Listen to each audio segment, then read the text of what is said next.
Welcome students. जो पिछले वाला टॉपिक था हमारा क्लास 12 का, उसमें हमने डिस्कस किया था किसके बारे में, ओस्मोटिक प्रेशर के बारे में। हमने शो करके दिखाया कि ओस्मोटिक प्रेशर जो इक्विलिब्रियम प्रॉपर्टी है। अब स्टूडेंट्स, ओस्मोटिक प्रेशर के बाद हमारे पास तीन छोटी छोटी डेफिनेशंस होती हैं जो कि हमारे कॉम्पिटिटिव एग्जाम होते हैं, हमारे जो board of school education Haryana Bhiwani के पेपर होते हैं, सीबीएसई बोर्ड के जो एग्जाम होते हैं उनमें 1 नंबर क्वेश्चन होता है। तो स्टूडेंट्स वो टर्म्स है, फर्स्ट होता है isotonic solution. Isotonic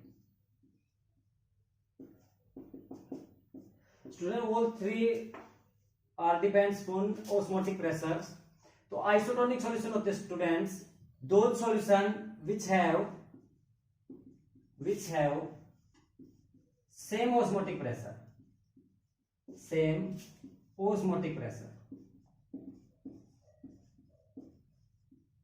are called isotonic solution. Next होता है स्टूडेंट्स हाइपरटोनिक सॉल्यूशन। हाइपरटोनिक तो हाइपरटोनिक सॉल्यूशन होते हैं students those solution which have higher osmotic pressure, जिनका ओस्मोटिक प्रेशर जो होता है वो क्या होता है स्टूडेंट्स, हाई, उनको बोलते हैं हाइपरटोनिक सॉल्यूशन। नेक्स्ट होते हैं हाइपोटोनिक सॉल्यूशन। हाइपोटोनिक तो स्टूडेंट्स हाइपोटोनिक सॉल्यूशन जो होता है मेरे पास वो होते हैं which have lower osmotic pressure. Lower osmotic pressure, जिनका ऑस्मोटिक प्रेशर हाई होता है हाइपरटोनिक, लो होता है हाइपोटोनिक, और जिन दो सॉल्यूशंस का जो ऑस्मोटिक प्रेशर सेम होता है उनको क्या बोलते हैं स्टूडेंट्स, आइसोटोनिक सॉल्यूशन। अब हमारे पास जो लास्ट टॉपिक है सॉल्यूशन यूनिट का स्टूडेंट्स वो तो when top factor. So now we are discussed about Van 't Hoff factor. Van 't Hoff factor. It is represented by letter I. I से represent करते student इसको।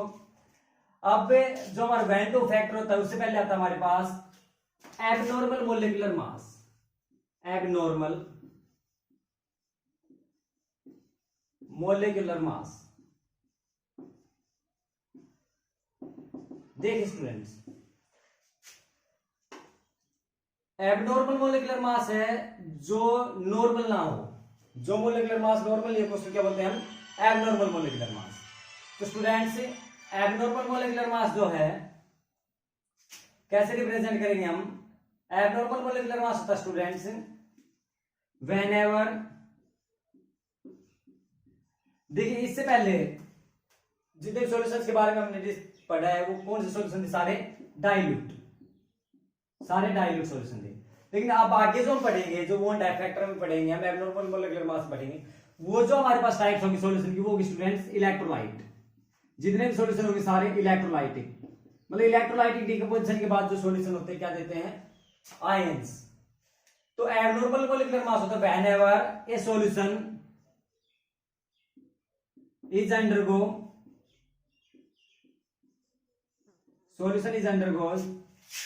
association or dissociation, then its molecular mass comes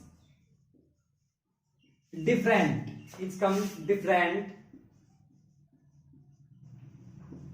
to its normal molecular mass,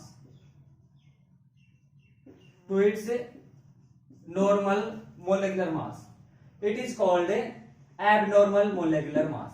देख students क्या होता है कि जो electrolytic solution है वो क्या करेगा, जब भी उसका एसोसिएशन या डिसोसिएशन होना है उसके बाद उसका मोलिकुलर मास होगा, ये जो उसकी कैलकुलेटेड वैल्यू थे हमारे पास पहले से उससे डिफरेंट आता है, तो हम उसको क्या बोलते हैं, एबनॉर्मल मोलिकुलर मास। मतलब हमने जो कोई भी कोलिगेटिव प्रॉपर्टी है वहां से कैलकुलेट किया मोलिकुलर मास किसका, सोल्यूट का, और हमारे पास सोल्यूट का मोलिकुलर मास पहले भी होता है। अगर वो दोनों जो डिफरेंट होते हैं तो उसको क्या बोलते हैं, एबनॉर्मल मोलिकुलर मास। तो स्टूडेंट्स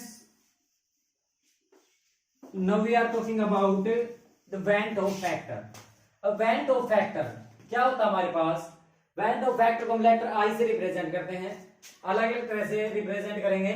सारी रिप्रेजेंटेशन एक के बाद एक पढ़ेंगे हम। फर्स्ट है जो हमारा आई, उसको कैसे रिप्रेजेंट करते हैं students? Normal molecular mass, normal molecular mass by observed molecular mass, observed molecular mass. देखिए स्टूडेंट्स, जो हमारा नॉर्मल मोलेकुलर मास है उसको ऑब्जर्व्ड मोलेकुलर मास से डिवाइड करना, तो हमारे पास रिजल्ट ऑफ उसको क्या बोलेंगे? Went Hoff factor. इसके लिए एक ट्रिक हमारे पास नो मोम, याद करने की ट्रिक है students, normal molecular mass by observed molecular mass is called van't Hoff factor. Student second term में हम जो इसको रिप्रेजेंट करेंगे वो था हमारे पास observe colligative property by normal colligative property, observed colligative property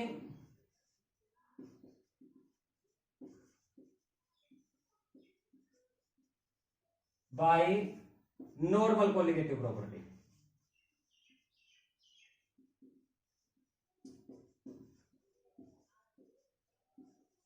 तो स्टूडेंट्स ये भी जो हमारे पास ये क्या है? Went Hoff factor. थर्ड जो हम इसको रिप्रेजेंट करेंगे वो student number of moles after dissociation और association, number of moles after dissociation और association divide by number of moles before dissociation and association is called van't Hoff factor. तो देखिए students कैसे होते हैं ये जो तीन हमारे पास किसकी डेफिनेशन है, ये वेंट ऑफ फैक्टर। अब student normal number of moles after dissociation को डिवाइड करते हैं किससे? जितने पहले ले रहे हैं मोल्स, जितने प्रोडक्ट रिएक्टेंट साइड में ले रहे हैं, तो हमारे पास वेंट ऑफ फैक्टर निकलेगा। कैसे आएगा स्टूडेंट्स?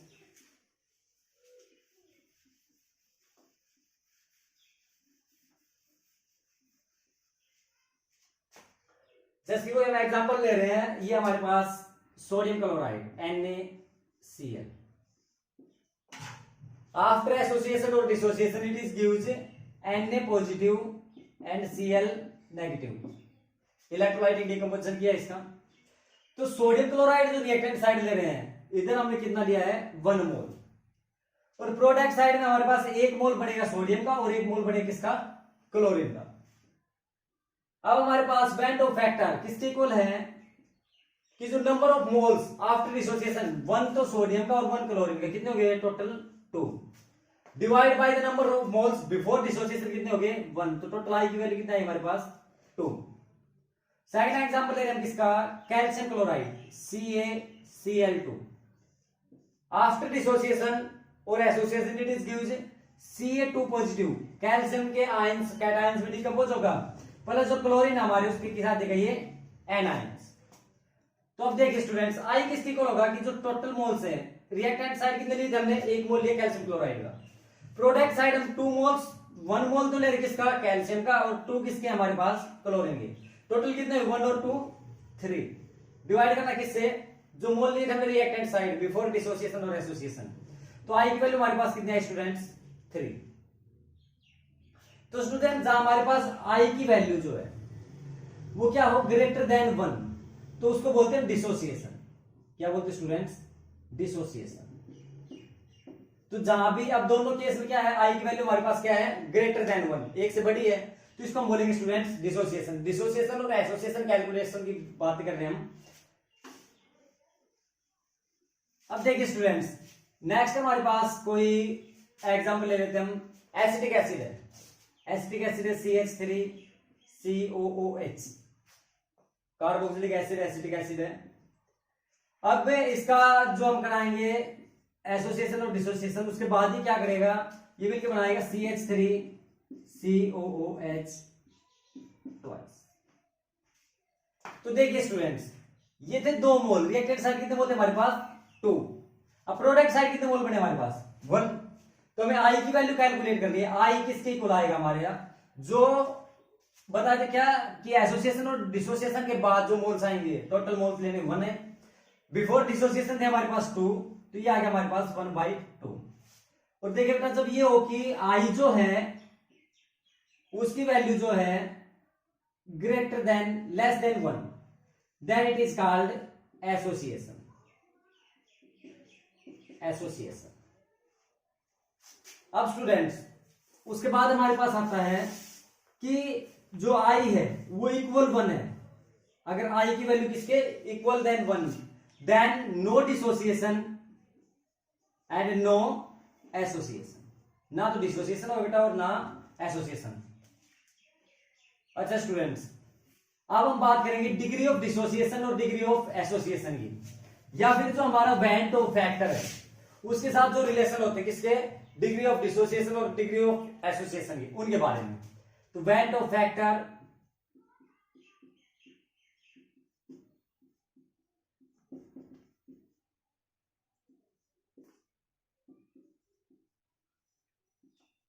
डिग्री ऑफ डिसोसिएशन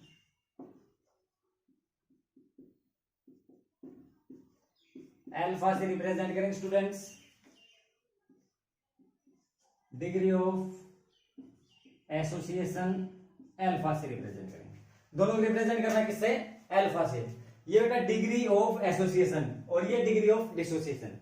देखिए स्टूडेंट्स, यहां में क्या एग्जांपल लेते हैं किसका, NaCl का लेते हैं। NaCl, Na पॉजिटिव मिलकर बनाएगा और बेटा Cl नेगेटिव। देखिए अब हमारे पास क्या होता है कि आफ्टर टी टाइम, टी जो हमारा 0 ले रहे हैं, तो 0 टाइम अभी रिएक्शन स्टार्ट नहीं हुई, तो बेटा Na क्या बनेगा 0 और Cl नेगेटिव भी 0, और ये कितना है 1। ये हमारे पास 1 ही रहेगा और ये कितने बनेंगे 0। तो देखिए क्या होता है बेटा, आफ्टर टी टाइम कि जो अल्फा मोल्स हैं वो डिसोसिएट होते हैं, एसोसिएट होते हैं।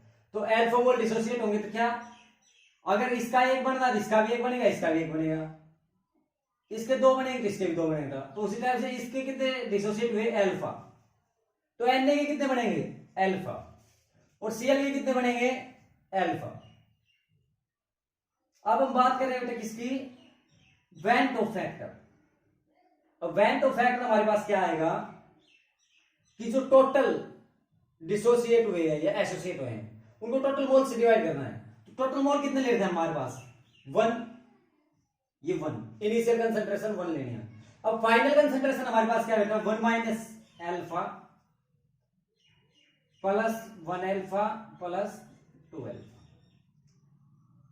ये 0, ये कितना है बेटा हमारे पास 1 माइनस अल्फा। ये हमारे पास डिग्री ऑफ डिसोसिएशन। सेकंड को एग्जांपल ले रहे हैं हम किसका, अभी हम थोड़ी देर पहले बात की कैल्शियम क्लोराइड के बारे में।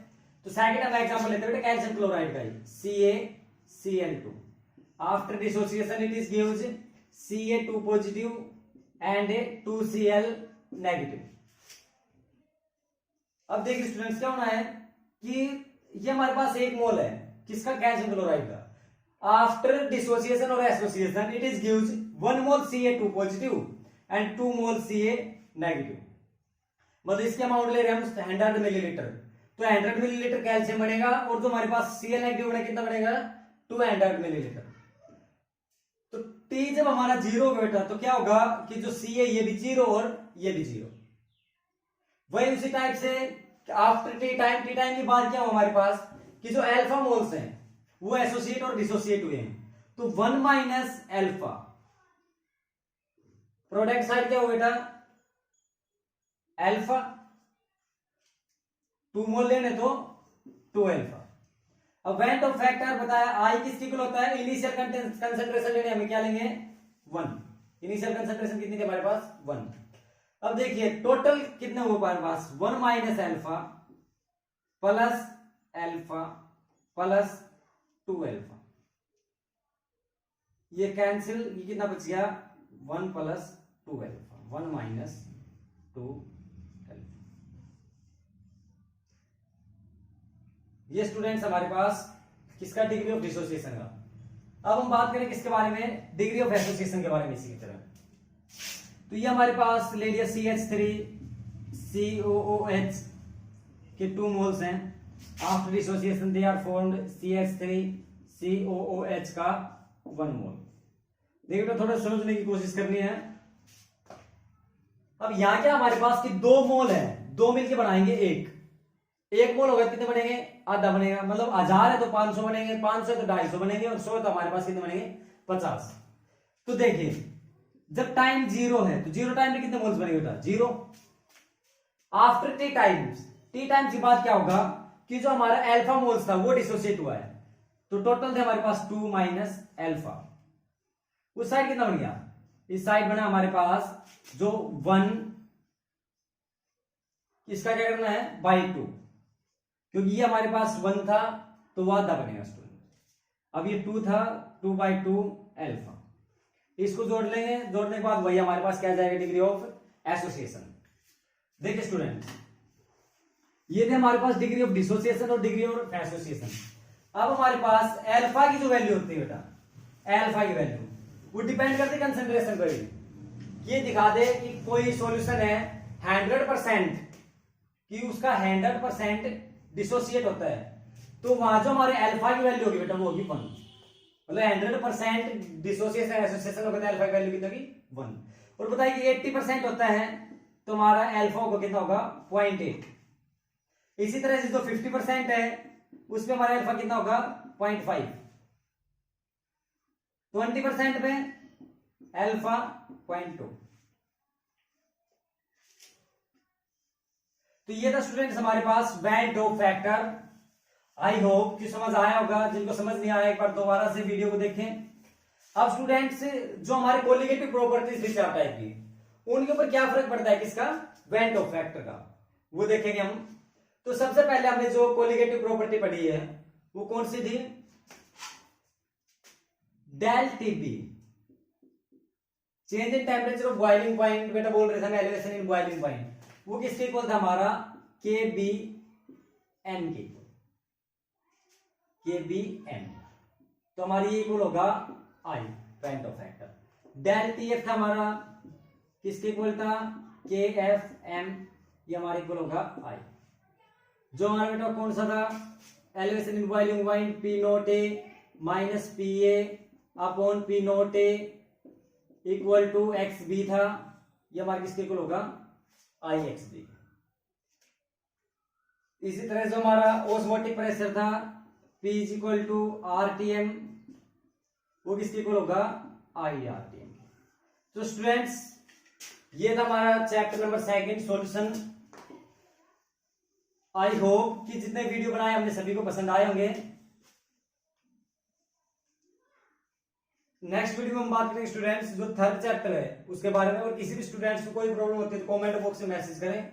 नेक्स्ट वीडियो में हम उसको सॉल्यूशन देंगे। Thank you students.